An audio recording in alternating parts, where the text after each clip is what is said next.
Sometimes coming up with content for your membership site can be the most confusing aspect of starting and running a membership site.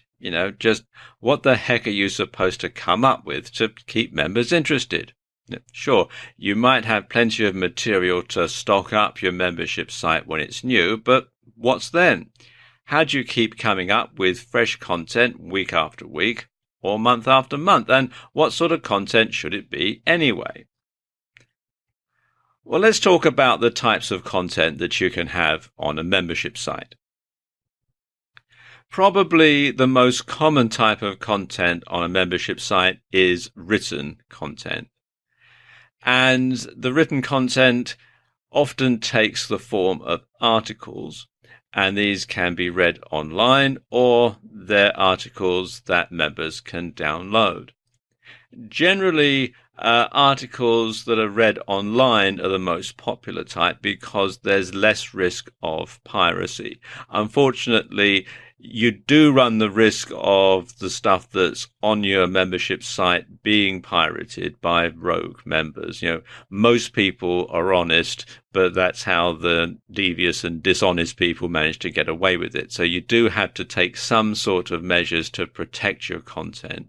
And having it so that readers have to log on and read it online is a very good way of doing it.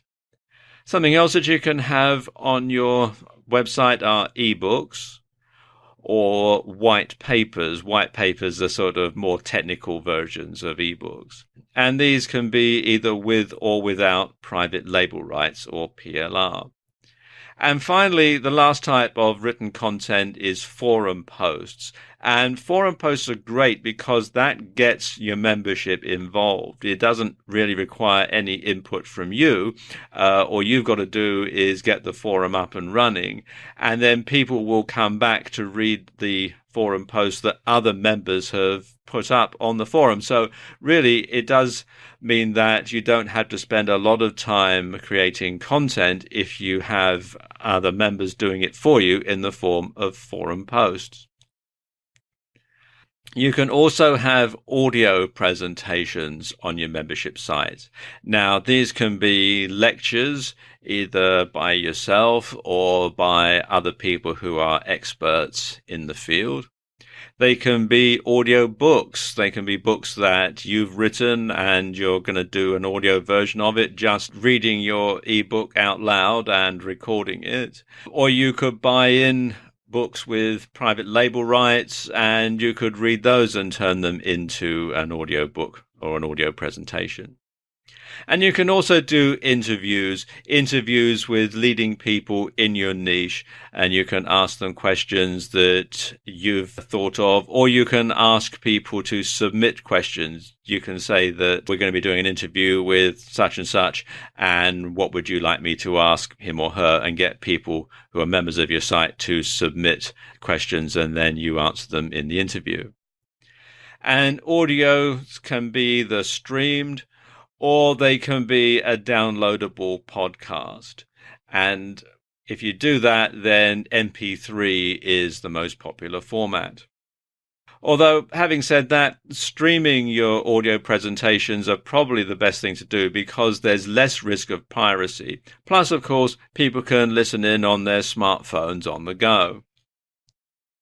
Then there are videos. Now, the subjects of your videos are going to vary according to your niche. And they can be live action or they can be screen capture. And they can be streamed over the internet from your site and people have to be logged into your site to view them, or you can have them ready to download. And if you do have them as a download, you can also, like with ebooks, have them with private label rights or PLR just to add that extra bit of value. If you're going to embed videos and stream them from your website, you'll want some software to enable that to happen. And probably the best video player out there at the moment is JW Player, which you can read more about at jwplayer.com. And this enables you to insert a video player window inside a posting on your membership site. Of course, Videos do use up quite a lot of bandwidth and quite a lot of storage space, so you might want to look into a third-party solution for that. And probably the best one is Amazon S3, which you can read more about at aws.amazon.com/S3. It's best not to embed YouTube videos into your membership site, because even if they're not able to be found as part of a YouTube search, and you can set things up that way so that they're not searchable, but quite often people find that members object to paying for something that they could potentially get for free on YouTube. So it's best to avoid streaming your videos from the members only part of your membership site using YouTube. Another type of content that you can have on your membership site is data, or data as some people pronounce it. If you're going to do that, then the data should be updated regularly, and quite frankly, the more frequently the better. And if you can make it convenient for people to find all of the data that they need on your site rather than having to look on different sites, or you can provide data that they can't get anywhere else, then you'll have a guaranteed audience and repeat subscriptions. Then there's software. Now, software as a service is a growing market. Now, the thing is, when you have software as a service, people have to stay subscribed in order to access the software or app.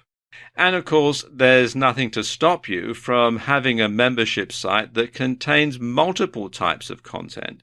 Probably the best example that I can think of a site that does all this is The Motley Fool. And The Motley Fool has market information, it has articles about investing, it's got stock picks, there's a community, there's a community forum sort of thing here, discussion boards as they call it here, and all sorts of information all rolled into one subscription site. Now let's talk about the sources of content for your membership site. First of all, you can come up with your own content. Let's look at the pros and cons. Well, pros, first of all, it's guaranteed to be unique.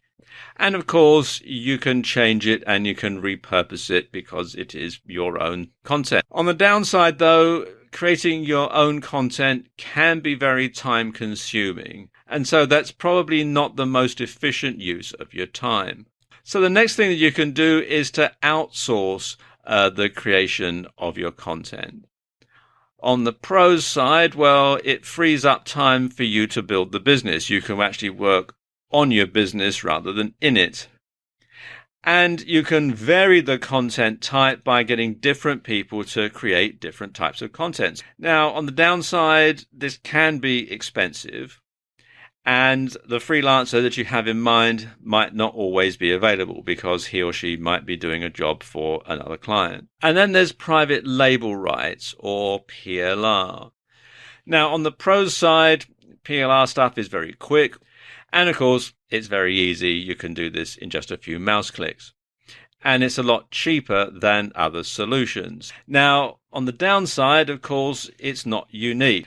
And for that reason, it's going to be hard to differentiate your site from other sites that are using the same PLR content. So you do need to take that into consideration. And then there's user-generated content. On the pros side, well, it's probably the best source of data. It's unique, and of course, it's free because the users generate it. On the downside, though, well, it needs to have some users to generate, so it's hard going in the early days. And of course, it needs moderating 24/7 because sadly, some people are going to abuse this. They're going to post spam comments. They're going to post abusive comments and that sort of thing. So you do need to have some means of monitoring it all the time. All in all, there's lots of different ways of populating your website with content, and I hope this video has pointed you in the right direction.